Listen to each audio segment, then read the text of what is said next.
Why preparing for Ramadan is essential. What if your body is already prepared? For the usual workouts that people do, doing something low intensity would help them. You don't have the control over it. So how to deal with that? But this month is a concentration for increasing the ibadah for the sake of Allah. Whatever is causing you less effort, do that. How to manage the dehydration part of things. And the major intention should be for the sake of Allah, and you can yield the benefits. Inshallah, we'll be having a Ramadan shred camp. Bismillah wa salatu wa salamu ala rasulillah amma ba'd. Assalamu alaikum wa rahmatullahi wa barakatuh.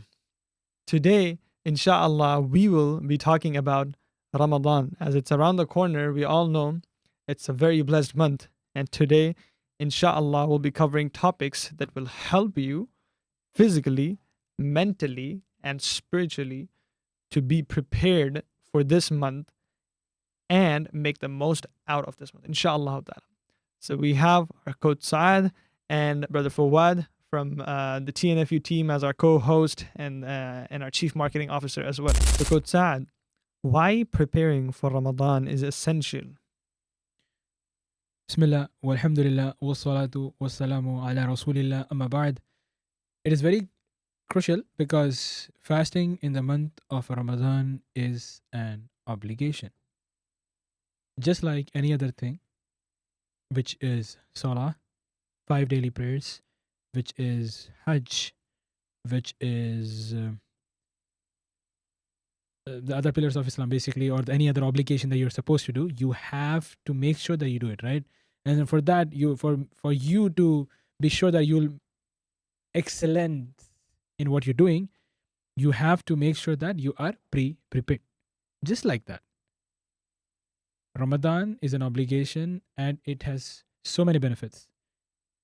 And the Prophet ﷺ used to prepare for Ramadan way ahead.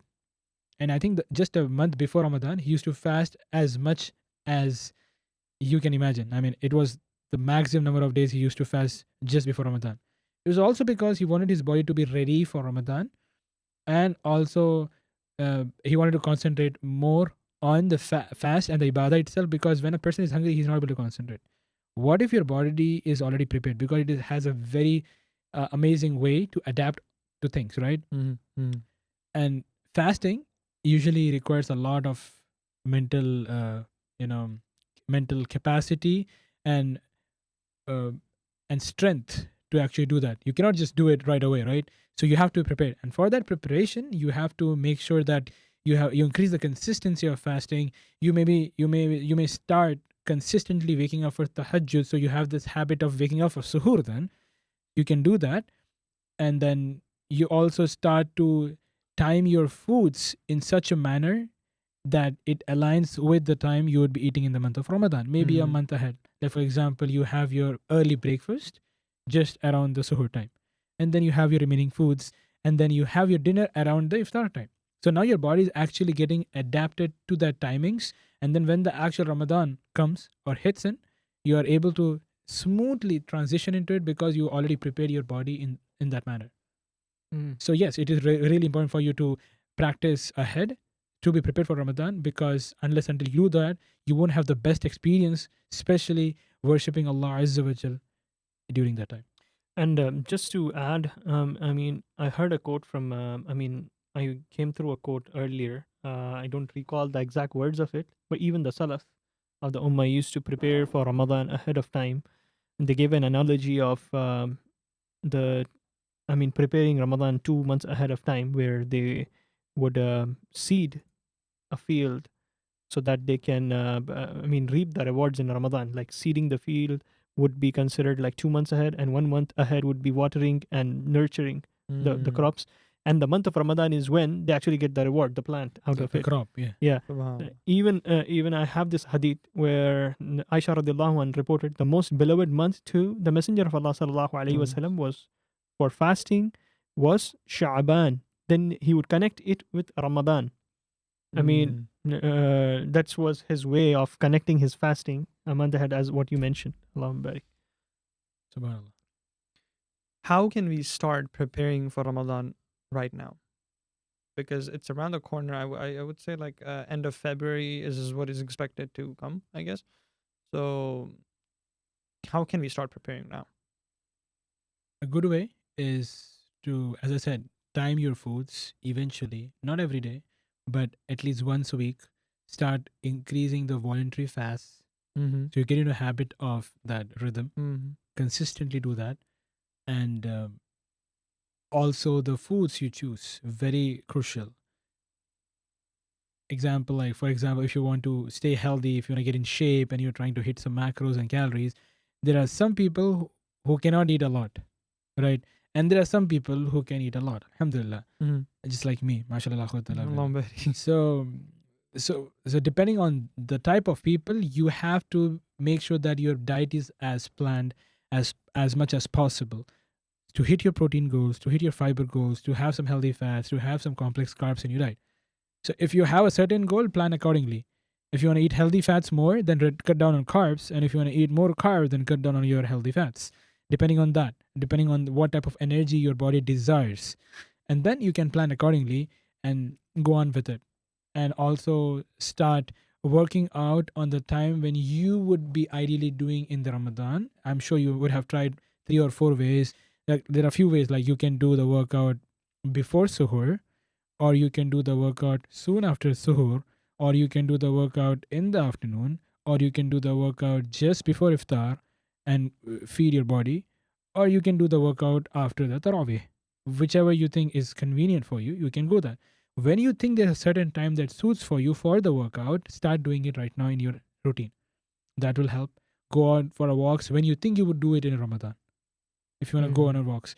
If you want to sleep in a way you would prefer to sleep in Ramadan.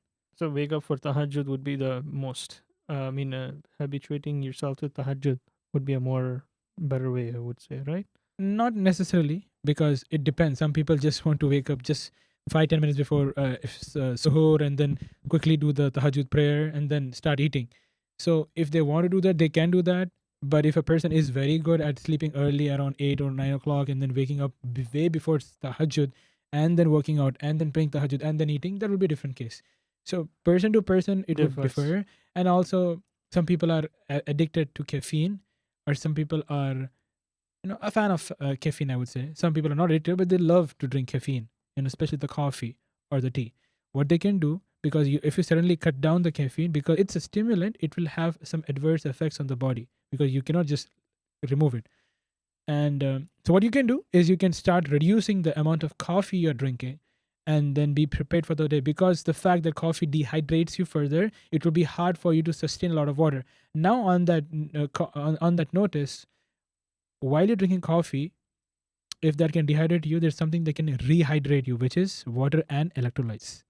So you can actually incorporate more electrolytes in the mornings, so that can benefit you throughout the day. You can actually see the benefits, and you would see that if it really works for you or not during the day.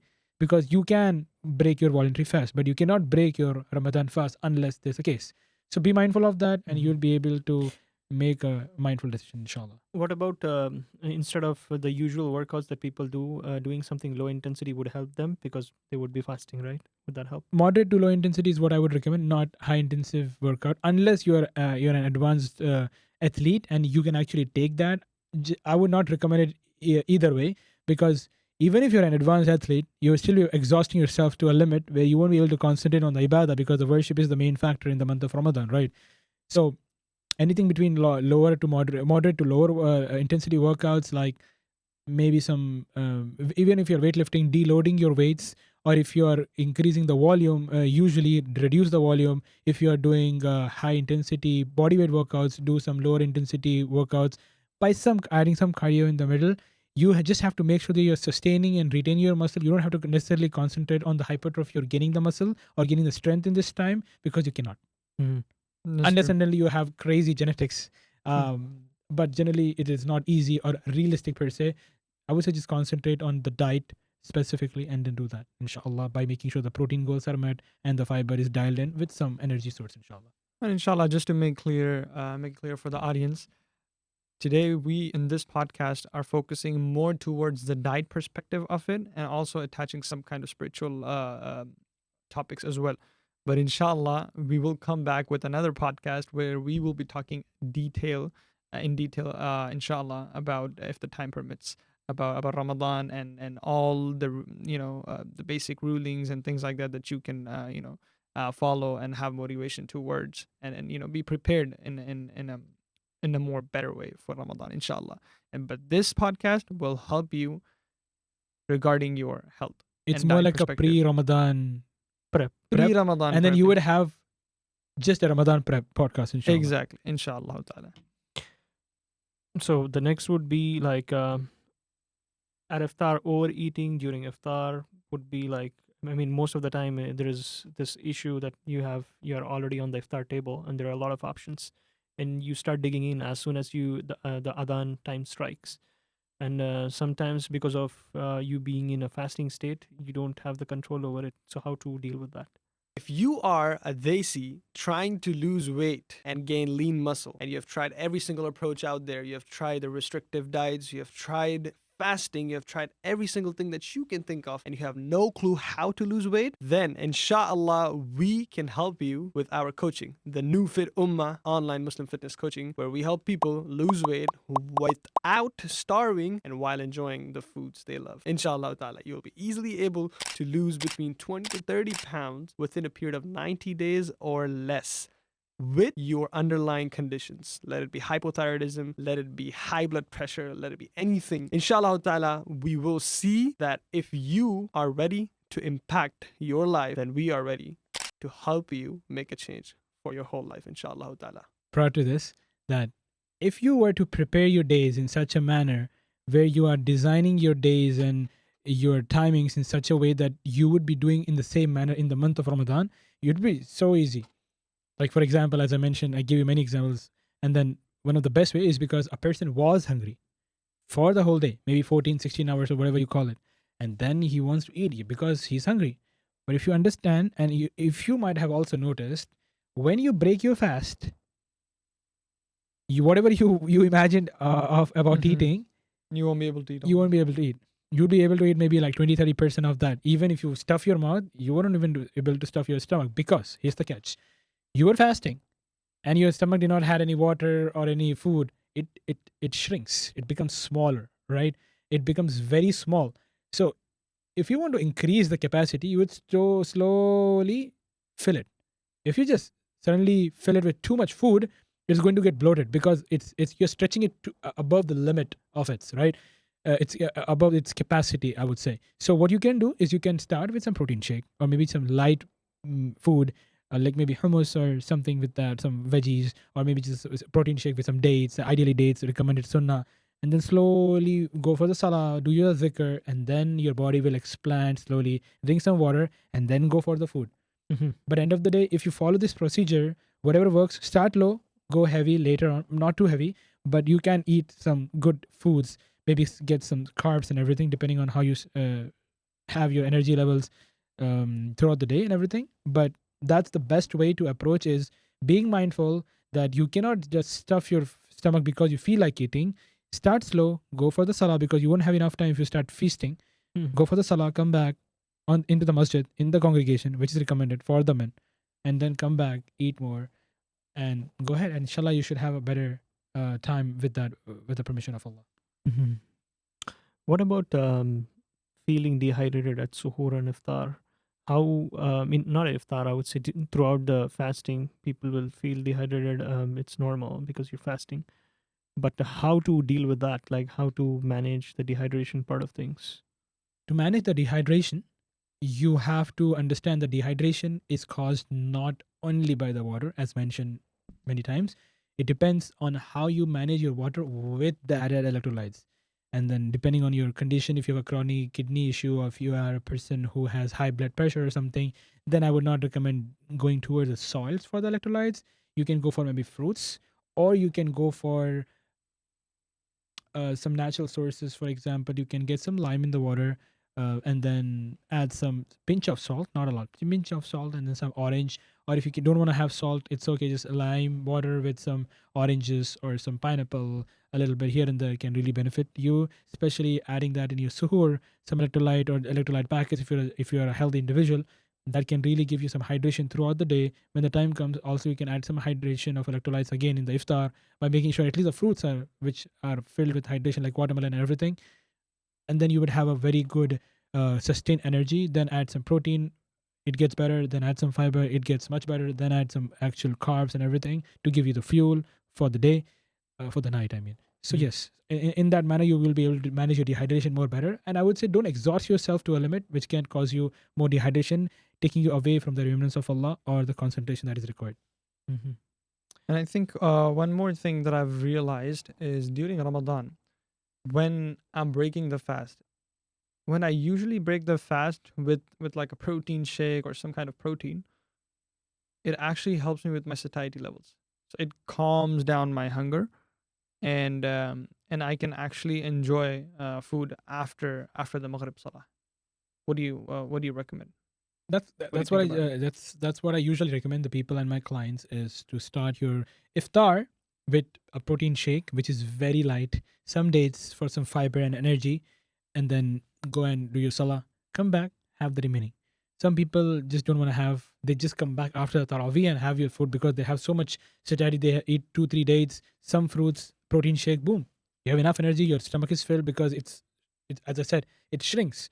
You can only feel so much, right? So if that's the case, then you start like that, end your day in an easy manner. Go for a walk before sleeping after eating because we don't want to cause most discomfort or bloating for the suhoor. So if you eat too heavy, then you would have problems during the suhoor. Sleep early as much as possible because you barely will have time in Ramadan to sleep because of the fact that you'll be working, you'll be Standing in ibadah. standing in ibadah and then dealing with the children. Your activity is still going to be the same. Nothing's going to change.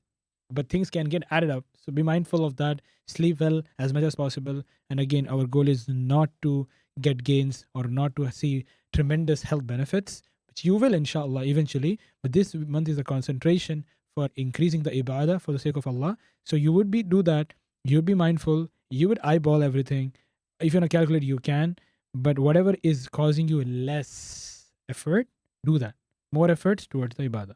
And that's how you can actually get the benefit throughout the Ramadan by being mindful of all these factors that has been mentioned. Oh, 100%. Like one thing.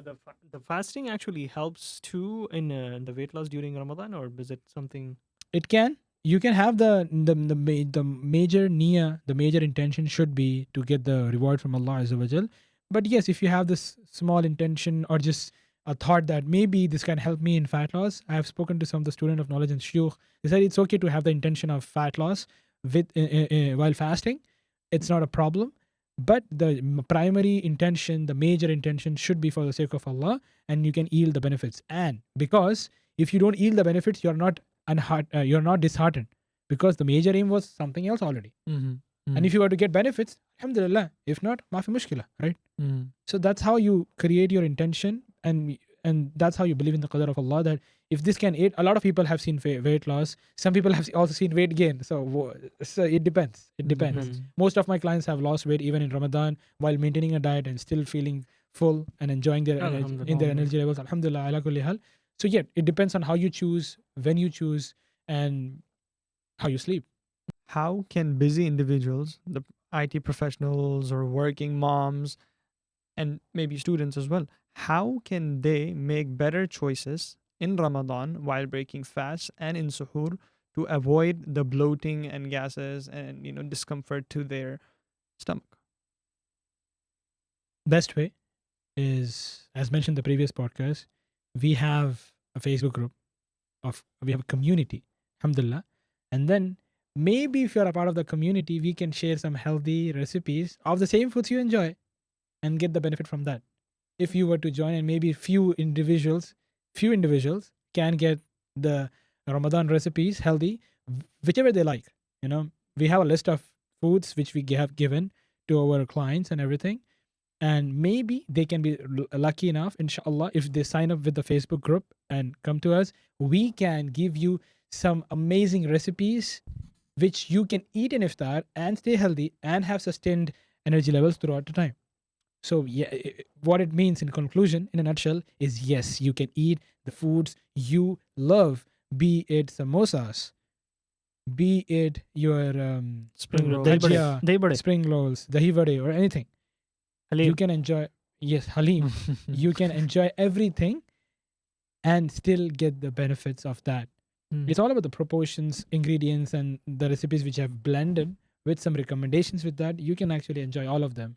Inshallah. Would you mind sharing maybe just one of them at least, or some of them maybe? So one of the recipes we have is the recipe of samosas, air fried samosas to be precise. But you can actually enjoy them and you'll feel amazing. It doesn't mean that you are air frying, you won't get the taste. You can actually get the taste, but with less oil and more benefits. You can actually pair with that maybe with protein, right? And then what you can also do, you can create a chart, right? A chart. Wow. Yeah, you can create a chart and you can enjoy in your iftar or maybe in your suhoor. You never know. You can enjoy that and blend it with any other source and you can enjoy. So I think that a combination of that, just an example, clearly means that you can enjoy other foods as well. Like even you can have the bhajiyas as well. You can have the egg rolls or something like that. You can enjoy all of that. Trust me, you can. But being mindful, being aware of the ingredients and how to pair it with other source to get the maximum benefit to the body, to increase your metabolism. Inshallah, coming to the next point for that is we, inshallah, will be having a Ramadan shred camp, a Ramadan challenge that we will, inshallah ta'ala, we are planning to host during Ramadan for people to actually benefit and make the most out of this month, inshallah ta'ala, while maintaining their energy levels, their fitness levels, and also avoiding any bloating and excessive weight gain, inshallah ta'ala. So stay tuned, inshallah. And this And is stay apart excited. from the other challenges that we have. This is a different 100%. challenge. So we already have, we are already planning to start monthly 30-day challenges within the next few months. These 30-day challenges, inshallah, are going to help you make that first step towards losing weight or gaining lean muscle and actually getting fit, inshallah ta'ala. And it is a one-time opportunity, and you won't be able to access those challenges again after they're closed, Except for the Ramadan challenge. except for the Ramadan challenge, inshallah ta'ala. So with that said, I think if there's nothing to add, guys, I think we are good for now. Inshallah, we'll have more content coming in just before the Ramadan, inshallah, where you can benefit and get precise details. And if you want some specific things to be added in that podcast or to be addressed, please comment and then let us know. Inshallah, we will be more than delighted to actually answer them all, inshallah. Also, if you have any other topics on your mind that you would like us to have in our podcasts, or any good brothers that you want to recommend so that we may have them here, please do that in the comments as well. And inshallah, we'll try our best to make it possible. inshallah ta'ala. Subhanakallahumma bihamdik. Ashhadu an la ilaha illa anta astaghfiruka wa atubu ilayk. Assalamu alaikum wa rahmatullahi wa barakatuhu. One last thing, guys, before we end, is Ramadan is all about worshipping Allah subhanahu wa ta'ala, and it's not only about eating. So ask Allah subhanahu wa ta'ala, make dua from right now, Allahumma ballighna Ramadan, that ask Him to make or keep us alive for Ramadan so we can benefit, inshallah. Assalamu alaikum.